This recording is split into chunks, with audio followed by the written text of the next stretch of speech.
All right, good afternoon, everybody. What's happening? This is Gino Jones. So today is Tuesday, April 2nd. It is election day in Chicago. So I want to send this message out to everybody back in my original hometown of Chicago, home city. Uh, you guys are going to make history today. The first African American female will be elected mayor. Now, I don't know which one.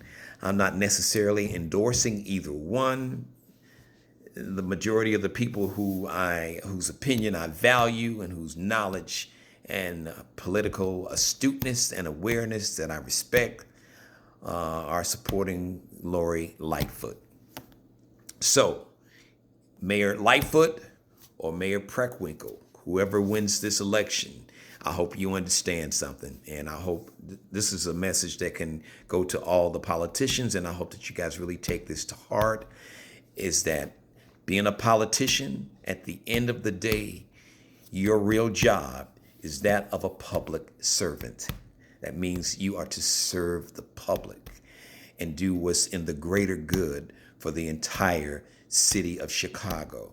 That means all of these economically depressed, all these economically abandoned, disregarded neighborhoods, like the neighborhood I grew up in, Inglewood, and some parts of Chatham and Avalon and Roseland and West Pullman and Allgale Gardens and Roseland and Garfield Park and West Garfield Park and in Austin and K-Town and right around Roosevelt Road, just that whole corridor down Roosevelt Road from the Eisenhower all the way out to Austin and Harrison and all up and down along Congress Parkway.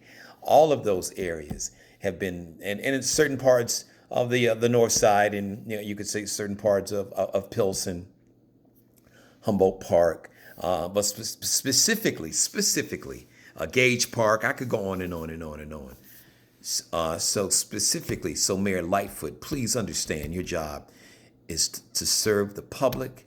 Please address police brutality, police misconduct.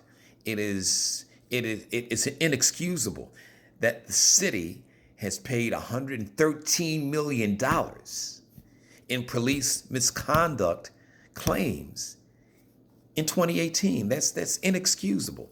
So please address that. One of your most important jobs is to really turn around the relationship between the police department, the community. Listen, I'm not a police chief. I'm a good friend with the police chief here in North Charleston, who I respect.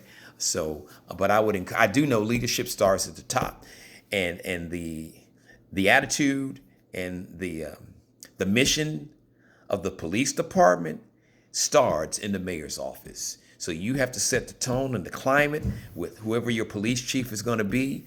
And I hope that you get the police chief to get his or her officers to really understand what community policing is all about and really get out of these police cars, walk these streets, get out here in these streets and develop a relationship. Life is about relationships. And when people know you care about them, then they care to hear what you have to say.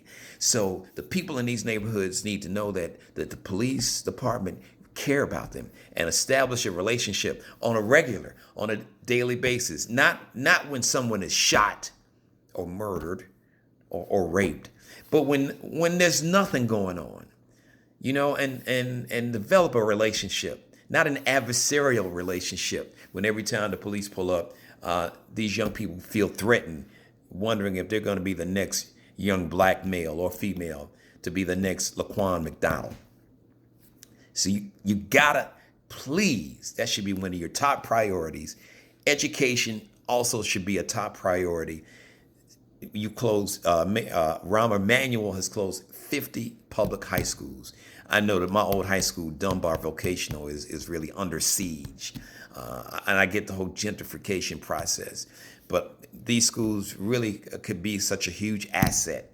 And we could kind of flip the vocational model. Even a lot of these trades could really help these young people get some very well-paying jobs in spite of the racism that a lot of the unions there in Chicago have practiced over years, really not wanting to allow a lot of black men and women to get in these unions.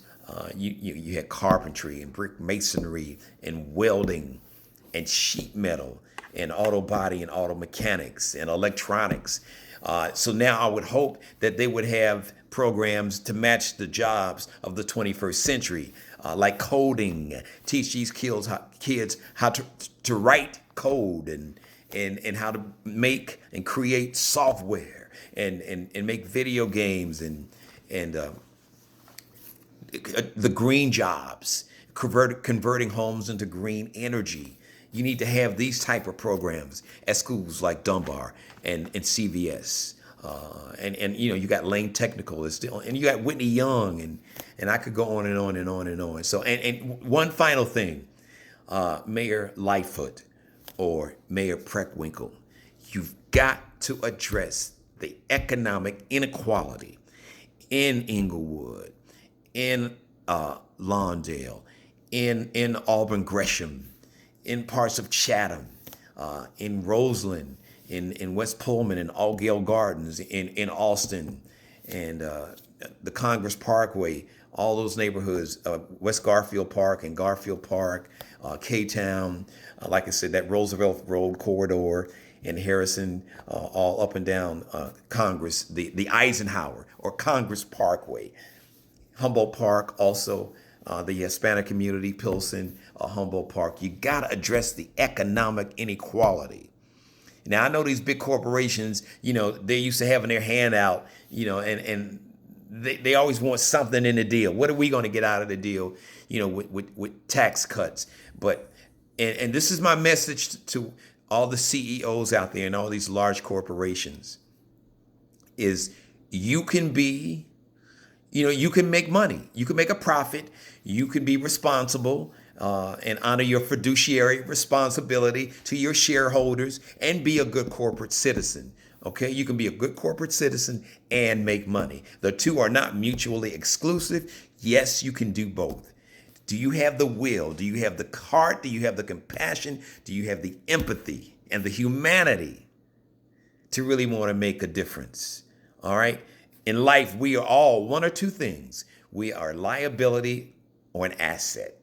Oh, it's great to be a liability to your shareholders, but can you be a liability to man and womankind, to your fellow man and women?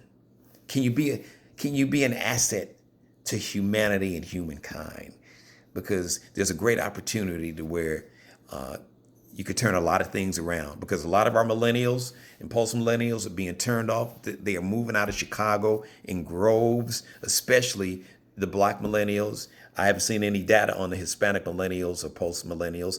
I would imagine it's probably the same situation. I do know this for a fact. That is a huge problem for Black millennials, probably some of the white millennials too, but specifically for the Black millennials and post-millennials in Chicago, because they don't feel or see any opportunities for them to even to start up businesses, to be able to get the financing, to get the capital to start their own small business. But for those who do have money, and for those Gen Xers, like myself, for those baby boomers, and even some of the millennials, people of color, here's my final message to you, all my brothers and sisters back there in Chicago, those of us who have been fortunate enough to do something.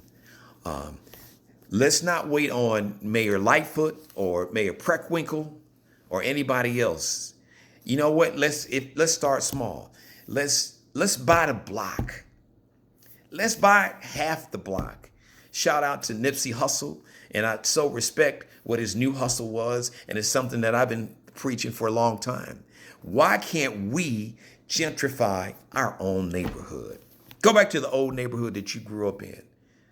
It's really a goal of mine. I'd love to go back, and somehow, some way, I'd love to go back to Inglewood on 59th and Elizabeth. My old building is boarded up right now, and I've been having conversations like this for a while. So we can gentrify our own difference. We can be the change that we want to see. My grandfather was he was the smartest, wisest person I've ever known. He lived to be 94. He dropped out of school in third grade. He was born in 1888, born in a small town, Yazoo City, Mississippi. One of his pearls of wisdom was, you do what you want to do when you want to do it bad enough. How bad do you want to do it? Okay, so at the end of the day, nobody's going to do for us like we're going to do for ourselves. So make sure that you hold Mayor Lightfoot accountable, or Mayor Preckwinkle accountable. Just like you were voted in office, you can be voted out of office. Okay, people, we have the power. But in the meantime, while we are putting the pressure on them, you know how we can really put the pressure on them? It's not wait for them. Hold them accountable, but say, you know what? Okay, I'm gonna buy the block. I'm gonna go back and buy 5932 Elizabeth, or I'm gonna buy 5719 Troop. I'm just throwing some addresses out there. There are a bunch of abandoned buildings, the ones that the city haven't bought up yet, or better yet, city of Chicago, a lot of these buildings that, you've bought up, because I know you've allowed developers to come into Inglewood and a lot of these neighborhoods. So why don't you identify some people of color? Try to recruit people who grew up in these neighborhoods to go back into these neighborhoods and to gentrify them, and to help them get the loans or the capital to reinvest in their own communities. But while we are waiting on the city, I say don't wait on them. If they get on board, great. But we can do it together. Two people, buddies, some friends, sorors, soror sisters, or brothers that's in the same fraternity, or maybe you guys grew up, went to the same elementary school or middle school or high school or whatever. Just start one building at a time, one block at a time. Okay, we're gonna buy this block, and we'll go in and we'll open up our own little coffee shop or barber shop, or we'll go ahead and open up our own restaurant. We'll sell our own fried chicken, or some a vegan restaurant, or something healthy. Whatever you want to do, whatever. Let's gentrify our own community. So I know this one is a little long, but I had so much that's on my heart. So let us gentrify our own community. Let us reinvest in ourselves. And one final message to all the brothers and sisters is this: still this in the hood, in the struggle, in these neighborhoods that I mentioned. We have got to protect brothers and sisters in these neighborhoods that we know that are doing good. Okay, back in the day, there was a code. If you were a ball player, or if you were doing something positive, the neighborhood would protect you. It's like, no. He's a ball player. Or, she's a ball player. Because it was, I know a couple sisters that had game back in the day. Or that, these kids, they didn't, no, they don't get high. Don't, leave them alone. Don't mess with them with that. We got to go back to that. You got to protect your own neighborhood, okay? Especially when you see somebody that's doing something positive, you got to protect that person. It's like, hey, man, listen, they are doing something to improve the community overall. There's a saying, doing something for the greater good of Chicago or of any neighborhood. And it's something that I've been on this song for so long and wondering we got to get back to that. Okay, we got to protect each other. We got to protect those that are doing something positive, that's trying to make a positive difference. Are they an asset or a liability? If they are an asset to the hood, support them, protect them, encourage them, be part of the solution. If they are an asset, hold them accountable. Not in a negative way. Holding them accountable is not going out with a gun and shooting somebody. That's not how you hold them accountable. You can hold them accountable with love, but you can still hold them accountable, in a serious way, and say, listen, these are things that we're not going to tolerate, okay? It's just not, we're not going to do this. And that's where the police department could really help in. And that's where community policing could really help out a whole lot. Because if the police department, police officers, if you guys are out there walking the streets on a regular, really out there in those streets on a regular, everyday, daily basis, developing a relationship when things are going well, or when there's not shootings and killings, then the neighborhood would trust you, and they will see you as an asset and not a liability and not a threat. And like I said before, when the neighborhood, when these people, when anybody, when a person sees that you care about them, then they care about what you have to say about them. All right, I'm out. Make sure you get out and vote today. I don't know when you're watching this. I hope you did vote. I hope this message hit somebody in a positive way. I hope it meant something to you because that city still means a lot to me. And we can do better. And at the end of the day, nobody's going to save us but ourselves. That goes to Chicago, where I'm here in Charleston, really all around the country, all around the world. Geno Jones is the name. All right. Facebook, Geno Jones. Instagram, Geno Jones Show. Twitter at GENO Jones. And Facebook, Geno Jones Live, LIVE caps.